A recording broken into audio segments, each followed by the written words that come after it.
Idol, ano po balita pag mainit sa Deca Vistanza? Kamu ha, gusto rito pagparapantan ko ng subdivision namin. So yan na nga ni, ang palang kita digdiyo pakaluwas lang kang main gate, may hiling mo na kung gaano kagayon ang kurbada. Charing, bakoy ang kurbada, lubak yan. Halabaon na lubak hanggang matapos mo ang level 1.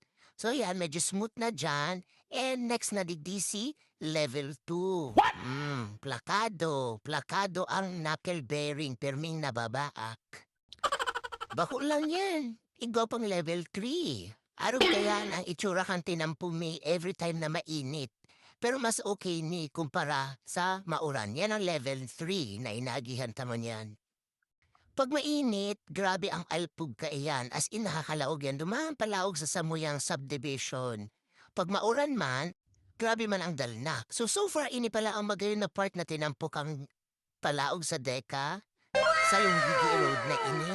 Pero ini ang ibadiging tinampo super baraak na gayard. Pero carry lang, dyan nakabuelo kita, nakapadalagan kitang 60 hanggang 80. Pero ano pa, uya na ang level 4. Diyos ko. O di man kudil-kudil manggiraray, garo si kabistado mong punggo doon. Charis.